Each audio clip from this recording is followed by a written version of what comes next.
Olá pessoal, tudo bem com vocês? Vamos continuar nossa revisão dos conteúdos de Química, né? Do primeiro ano. Vamos começar a ver agora os conteúdos do quarto bimestre.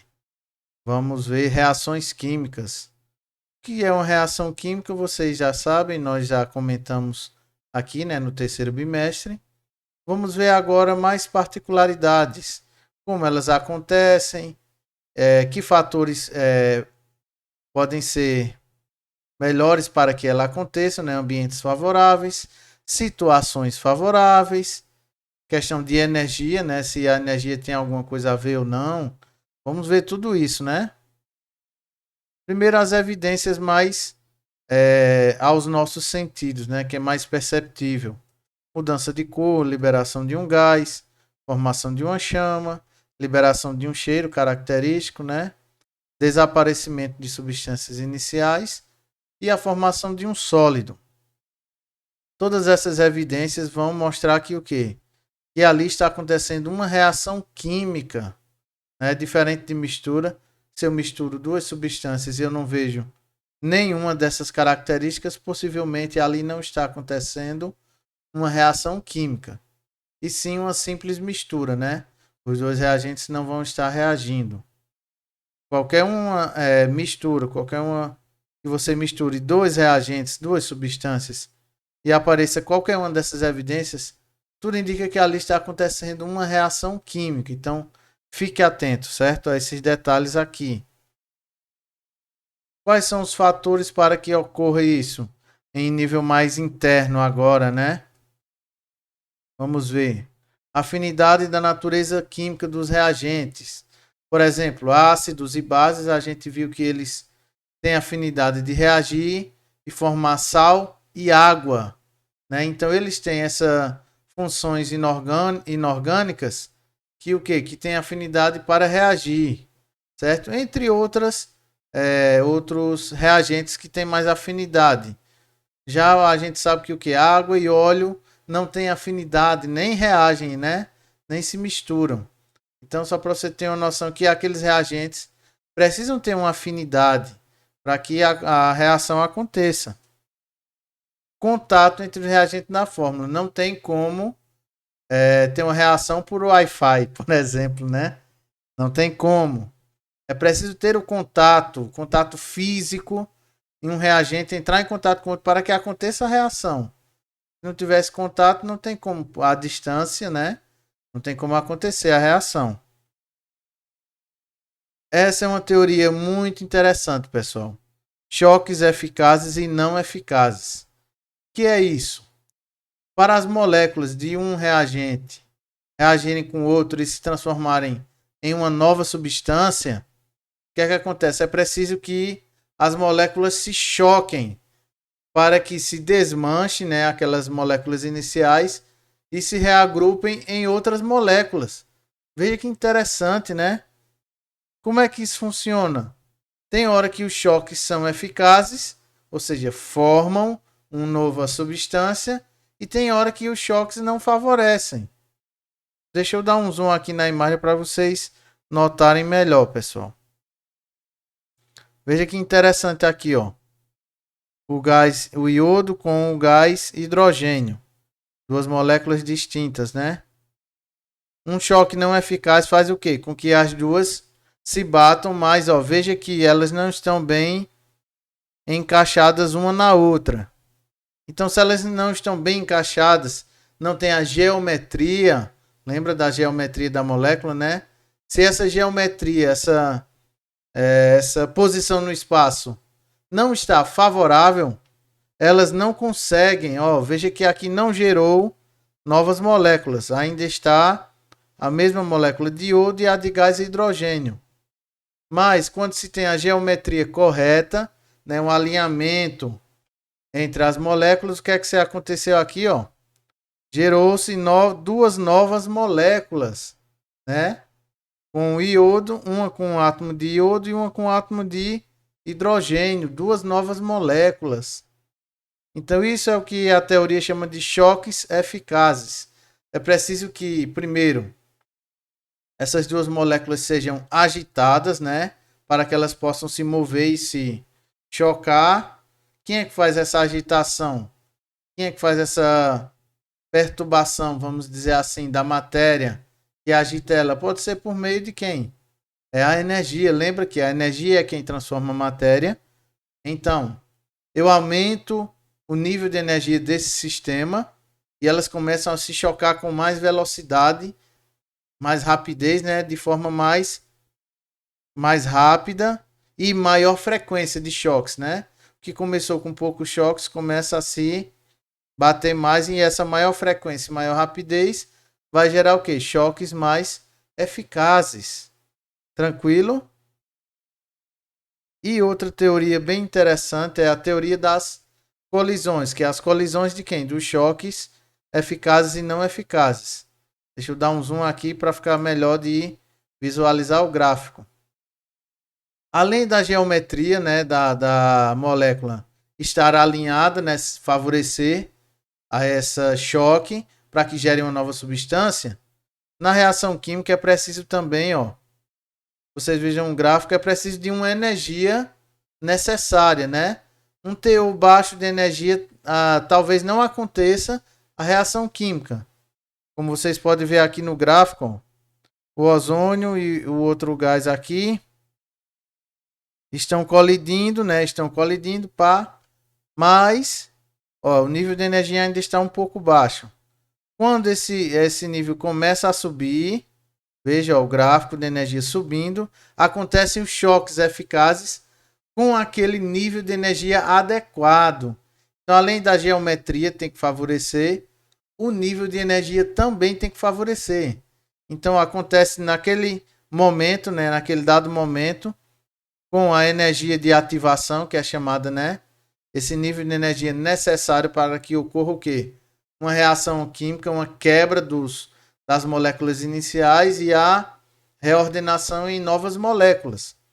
Quando isso acontece, ó, o teor de energia sobe, de repente, ó, a energia começa a baixar, porque formou-se novos complexos e esses vão se separando e o nível energético dos átomos das moléculas vai baixando de novo.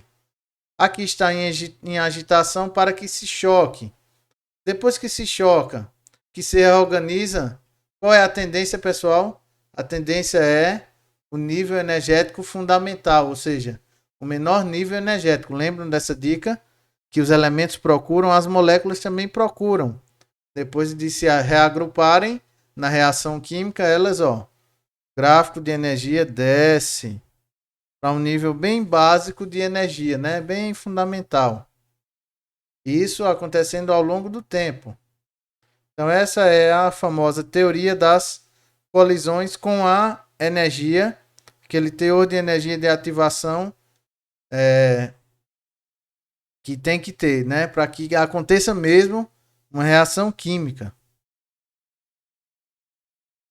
E as reações químicas não são todas iguais, né? Como vocês já puderam notar, umas liberam calor, uma chama, outras um odor, outras mudam de cor. Então, essas percepções diferentes também geram tipos de reações químicas diferentes. Pois é. Então, vamos navegar por cada um deles agora nesse momento. Quanto à liberação ou absorção de calor, ou seja, vai ter reação química que libera calor para o meio ambiente e outras absorvem calor. Como é que eu chamo elas? Vou pegar aqui a caneta. Reações exo. Exo quer dizer fora, né? Então eles jogam calor, energia térmica para fora. São as que liberam calor. Por exemplo, aqui está o carbono mais o gás oxigênio, né? Para gerar CO2. Quando esses dois se fundem, né? Fazem uma reação química, libera CO2 e também libera calor.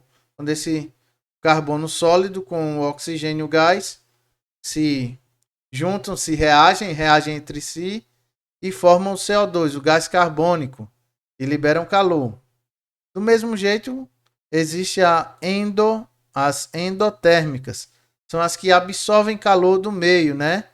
Por exemplo, gás nitrogênio e gás oxigênio. O que é que elas fazem? Quando os dois gases se juntam, elas absorvem o calor do meio para que formar a nova molécula, né, de óxido de nitrogênio. Óxido de nitrogênio, não é isso? Então, ó, veja que os dois estão na forma de gás e geram um novo gás. E esse gás ele retira calor do meio em que ele estiver. Por isso que esse tipo de reação é reação endotérmica. Endo, calor para dentro, certo? Não esqueçam, endo absorve, exo libera calor. Quanto à velocidade, existem reações mais lentas e mais rápidas? Vamos ver. Reações lentas. Por exemplo, a ferrugem, né? A famosa ferrugem. Os átomos de ferro reagem com quem? Com o oxigênio do ar atmosférico e formam, né, o óxido de ferro, a famosa ferrugem. Mas a ferrugem é de um dia para o outro? Não. Leva, dependendo do material, né, dias ou até meses, ou quem sabe até anos, dependendo do material, né? Se for o ferro é menos resistente. Se for algumas ligas metálicas com o ferro, demora um pouco mais, mas é uma reação lenta, né, que demora até que aquele material todinho enferruje, não é isso? E existem reações rápidas. Por exemplo, o álcool queimando, certo? O álcool com o seu comburente oxigênio, né, para que exista fogo tem que ter o oxigênio, nós sabemos disso. Gera o que? CO2 e a molécula de água, libera gás e água. E vocês já viram álcool queimando? Com certeza já, né, pessoal? É uma reação muito rápida. No instante você queima uma quantidade boa de álcool, né? Essa combustão do álcool é muito rápida. Então é onde você pode classificar como reação rápida, certo? Aí, professor, talvez você fique em dúvida numa situação. Eu só posso classificar uma reação química se ela for exotérmica ou se ela for rápida, ou eu tenho condições de classificar uma reação química exotérmica e lenta, ou endotérmica e rápida. Sim, pessoal, essas classificações são colocadas separadas para que você entenda os tipos. Mas uma mesma reação pode ser de dois, com duas ou três ou quatro características dessas que eu vou falar, certo? Só para que fique bem claro. Vamos continuar. Reversibilidade. Será que eu posso voltar atrás ou não? Tem reações que sim, tem reações que não. Reação reversíveis. São as que ocorrem nos dois sentidos. Por exemplo, ó, o gás hidrogênio e o iodo, os dois se transformam neste gás aqui, né? E ele, dependendo da energia aplicada, eu posso separar, eu posso reverter esse gás de novo nas substâncias simples que ele era. E era o gás hidrogênio e o gás iodo. Ó, veja que a seta está nos dois sentidos. Então isso significa que é uma reação reversível. Eu posso reverter aquela reação que aconteceu, tranquilo? E existem as irreversíveis. São aquelas que ocorrem apenas em um sentido. Ó, a seta. Presta atenção, a seta está só nesse sentido de reação. Por exemplo, o enxofre reagindo com o gás oxigênio me dá o dióxido de enxofre. Essa reação aqui eu não consigo mais convertê-la de novo e separar o enxofre sólido do gás oxigênio. Não consigo mais. Depois que reagiu, já era. Então eu chamo de quê? Reação irreversível. Tranquilo, pessoal? Quanto à variação do NOx, nós já vimos, né, o que se trata o NOx, o número de oxidação, né, dos elementos. Então existe a variação do NOx, eu posso classificar também. Existem as reações, nós já vimos, né, é só mais um reforço do que a gente já viu, né? As reações de oxirredução são o quê? São aquelas que ocorrem a variação de NOx de um ou mais elementos. Se ocorre em um ou mais, eu já tenho ali ou uma oxidação ou uma redução. Não é isso? Por exemplo, aqui ó, o zinco e o cobre reagindo. Veja que, ó, o zinco aqui está neutro e aqui ele perdeu 2 elétrons. E o cobre estava perdendo elétrons, ganhou, ficou neutro, né?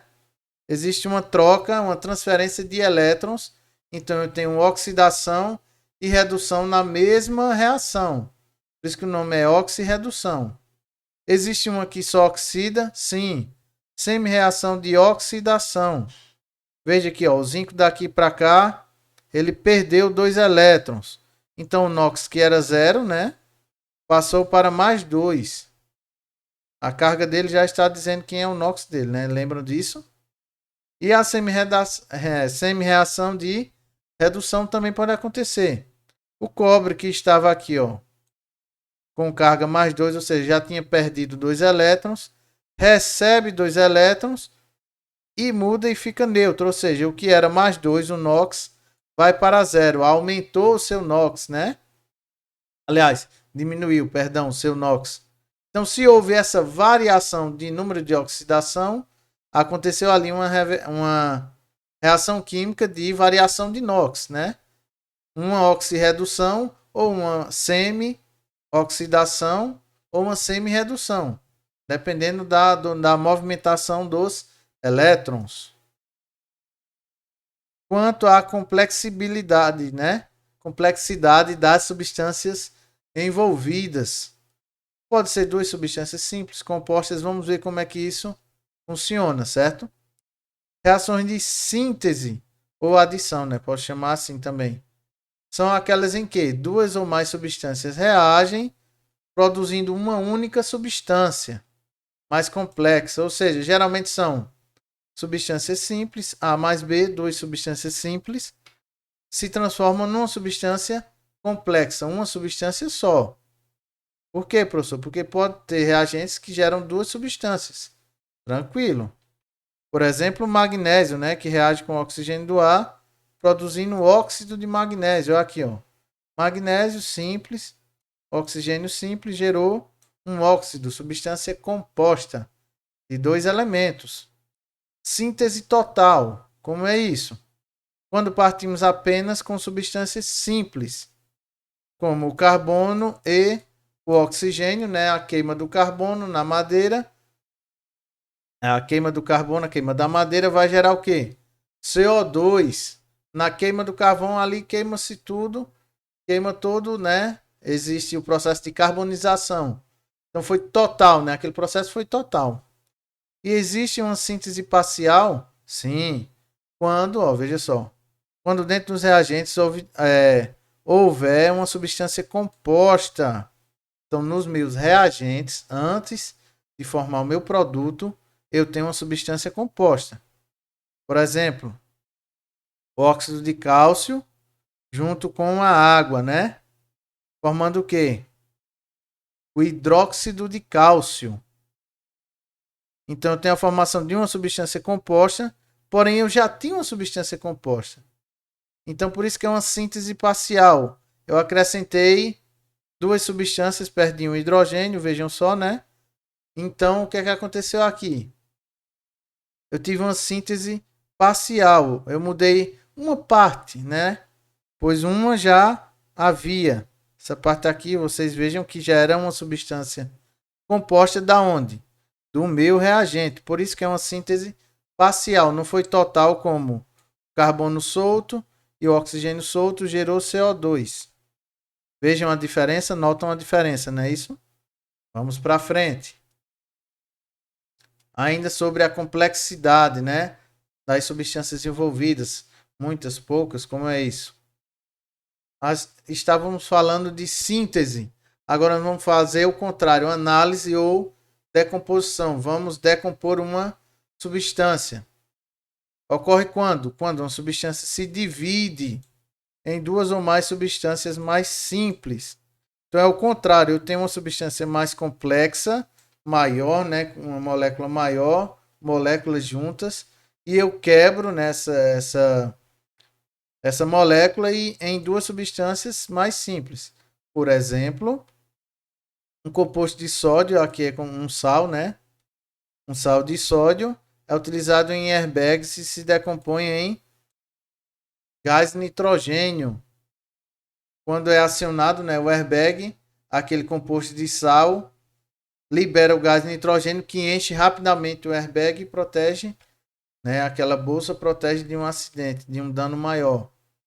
Então é uma reação de decomposição ali. Eu estou decompondo aquela substância que era composta. Ó, veja que é feita de dois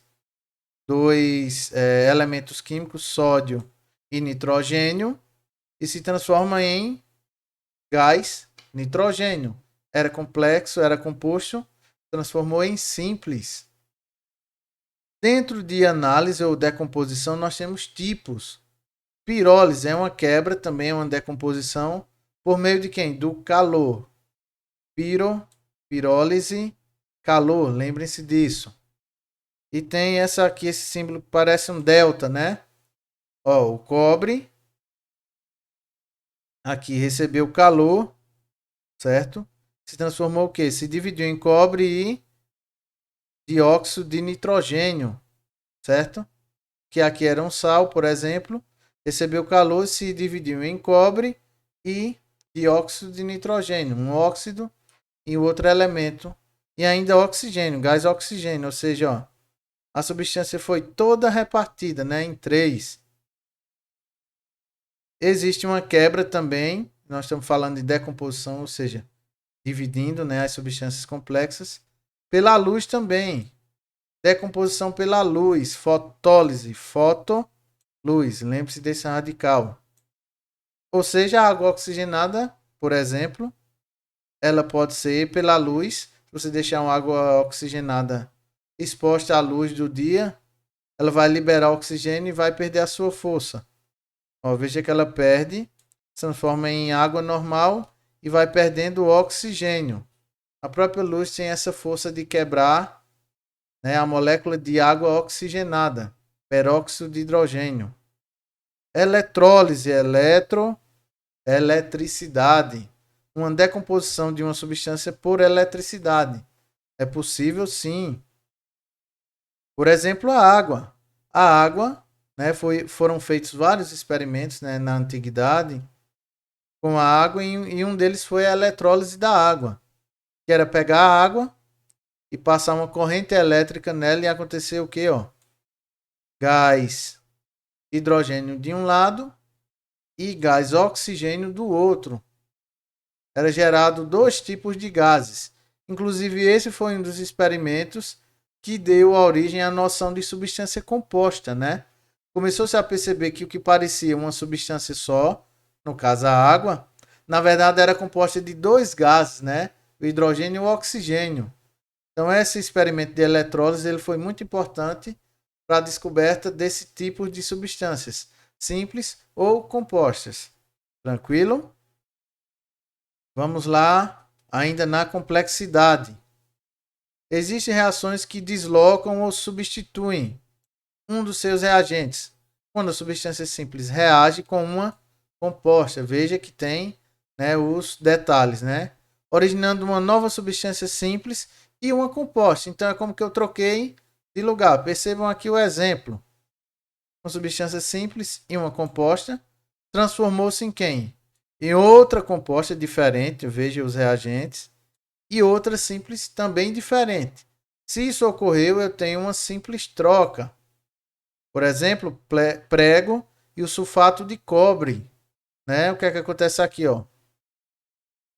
O ferro do prego e o sal sulfato de cobre em água, né? Acontece o que? Uma troca e vai para sulfato de ferro e o cobre fica sozinho, vai se acumulando fora do prego. Aquela reação que eu mostrei a vocês naquela aula de oxidação, lembram? Então, essa reação aqui eu chamo de reação de simples troca ou substituição. Estou substituindo átomos de um canto para outro, gerando uma substância composta, uma nova substância composta e uma simples. Dupla troca, aí você já tem a noção que é parecida com a simples troca, mas como é que acontece? Quando duas substâncias compostas reagem, originando quem? Duas novas substâncias compostas. Veja o exemplo. A e B era uma composta mais XY, a Y, X e B. Gerei duas novas substâncias, porém também compostas. Por exemplo, o nitrato de prata, aqui um errinho de digitação, mas tudo bem. E cloreto de potássio. Nitrato de prata, cloreto de potássio em água, né? Misturou. Virou o que? O cloreto de prata e o nitrato de potássio. Veja que até os nomes trocaram, né? Então aqui eu tinha uma substância composta, mais outra. Gerei, ó. Veja que trocou tudo, ó. A prata com cloro. O cloro estava aqui. E a prata. E o potássio com o nitrato, o radical nitrato aqui, ó. Perceberam essa troca, né? Trocou duas por duas. Aconteceu o que? Uma dupla troca. Tranquilo? Então, pessoal, esses são os tipos mais comuns de reações químicas. Agradeço a vocês a paciência e nos vemos na próxima aula. Um abraço e fiquem na paz.